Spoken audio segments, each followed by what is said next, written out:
Mengenai nama era saat ini, berbagai kekuatan juga dalam perselisihan. Lagi pula, jika suatu era dapat dinamai sebagai rasnya sendiri, itu akan menjadi simbol kekuatan. Menurut Tusan Miao Xuan, sudah sekitar 30 juta tahun sejak akhir era naga sejati. Dalam 30 juta tahun ini, meskipun talenta dan kebajikan tidak lagi ada di dunia, aturan rotasi kaisar sekali dalam sejuta tahun terus berlanjut hingga hari ini.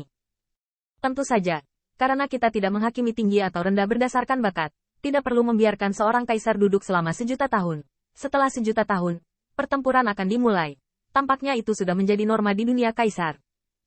Selama lebih dari 30 juta tahun, lebih dari 40 kaisar telah muncul di surga kaisar. Di antara mereka, beberapa dari 36 kaisar dari era naga sejati keluar, dan ras lain mengambil kesempatan untuk bangkit. Tusan Miao Xuan menghitung bahwa klan kekaisaran yang baru muncul berjumlah 24 klan, yaitu 60 kaisar. Namun, perjuangan hari ini antara kaisar surga sangat kejam. Bahkan jika kaisar surga menyerah di masa lalu, kaisar bekas kekaisaran tidak akan selamanya. Dan itu bahkan biasa bagi kaisar baru untuk saling memanggil teman Dao dan membahas dunia bersama. Tetapi dalam pertempuran hari ini antara kaisar, beberapa kaisar yang telah digulingkan telah dihancurkan dan dibagi. Dan lebih buruk lagi, 2 kaisar telah dihancurkan. Dengan kata lain, hanya ada 58 tempat tersisa di klan kekaisaran. Jumlah ini, hanya memikirkannya, membuat Qin Yichen merasakan kedalaman alam semesta yang tak terduga di depannya. Selain itu, gelar kaisar klan adalah penghormatan terhadap ras yang telah keluar dari kaisar surgawi. Tetapi itu tidak berarti bahwa hanya ada begitu banyak ras dengan kekuatan kaisar. Kekuatan tak terduga kaisar langit tidak bisa dihindari. Tetapi tanpa Tusan Miao Xuan mengatakan, Qin Yichen juga tahu bahwa leluhur atau leluhur beberapa ras mungkin tidak kalah dengan kaisar surga dalam hal kekuatan saja. Apalagi ada ras yang gagal bersaing memperebutkan posisi kaisar, tetapi mampu mundur. Meski tidak disebut kaisar, latar belakang dan kekuatan mereka tidak kalah dengan kaisar. Secara keseluruhan, air di surga kaisar sangat dalam, dan Qin Yichen sangat memahami bahwa apa yang dimaksud dengan gelombang dapat menenggelamkan dirinya sendiri. Dan salah satu yang ingin dihindari oleh Qin Yichen saat ini adalah Decay Protoss. Decay Protoss adalah ras yang sangat kuno, dan merupakan salah satu kaisar era naga sejati. Bahkan menurut Tusan Miao Xuan, setelah kejadian itu, Decay Protoss juga berperang melawan dunia dan ingin berada di atas tahta kaisar surgawi. Tetapi pada saat itu dunia sedang kacau, dan generasi yang kuat tidak melakukannya. Adapun mengapa kaisar Kegat Clan dipilih, ini direkomendasikan oleh Miao Xuan Tusan.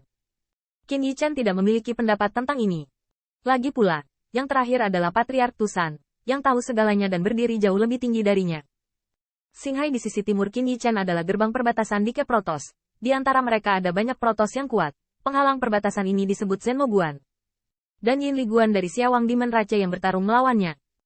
2 gerbang perbatasan kanan dan kiri Qin Yichen, tampaknya menunggu keputusannya. Qin Yichen menarik napas dalam-dalam, dan tidak ada masalah untuk membelot ke Decay Protoss.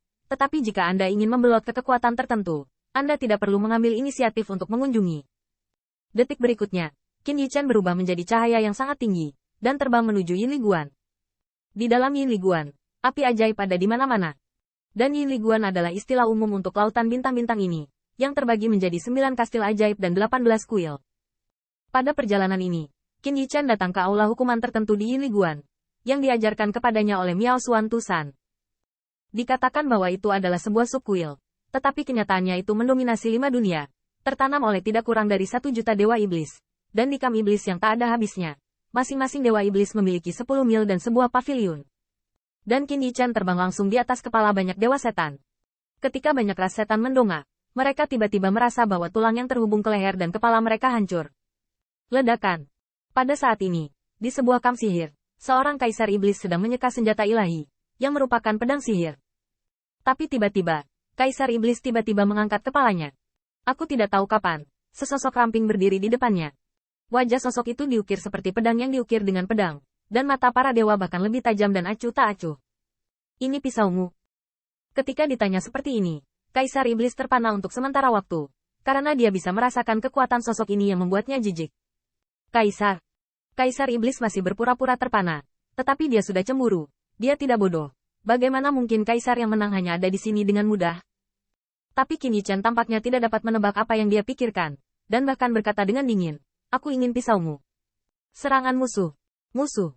Reaksi pertama dari Kaisar Iblis bukanlah bergerak, tetapi suara sihir meledak. Sebentar, saya tidak tahu berapa banyak dewa iblis yang meraung. Namun, musuh yang membela Kaisar Iblis hanya berteriak, dan sebelum kata kedua musuh diucapkan, ia terbunuh oleh sinar pisau merah kemasan.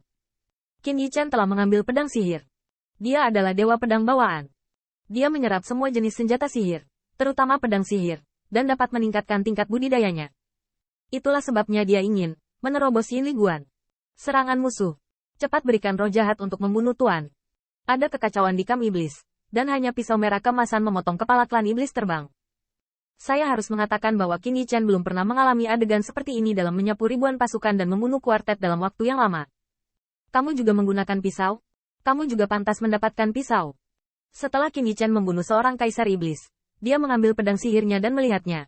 Lalu dia mematahkan dan mencabik-cabik dengan jijik. Pada saat yang sama, di subkuil. Laporkan. Laporkan pembunuh jahat.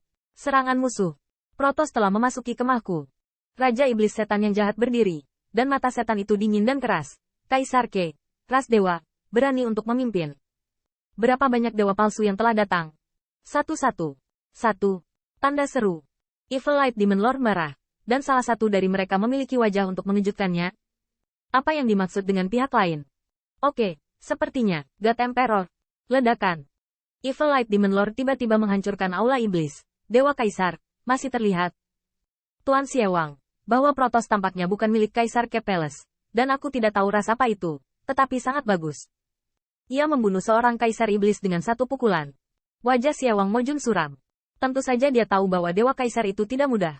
Jika itu adalah Dewa Kaisar biasa, dia bahkan tidak perlu membuatnya khawatir untuk menyelidiki mayat. Tebas Kaisar Iblis dengan satu pedang? Apakah kamu yakin kamu adalah Kaisar Tuhan? Dewa jahat setan cahaya menyeret ras setan yang datang untuk memberikan hadiah. Dia bahkan curiga bahwa ini adalah perhitungan ras Dewa Kaisar-Kaisar, untuk menjebaknya. Namun, segera setelah Evil Light Demon Lord terbang, dia tertegun oleh adegan di depannya. Peringatan serangan musuh hanya sesaat, ada ratusan mayat di tanah dan tidak diketahui. Dan memang hanya ada satu bayangan dewa yang membunuh kuartet dan berlumuran darah. Ini benar-benar Kaisar. Namun, sebelum Evil Light Demon Lord terkejut, dia melihat mata tajam seperti mata memandang ke arahnya. Kamu memiliki banyak harta. Begitu suara acuh tak acuh jatuh, Evil Light Demon Lord merasakan serangan cahaya pedang yang menakutkan.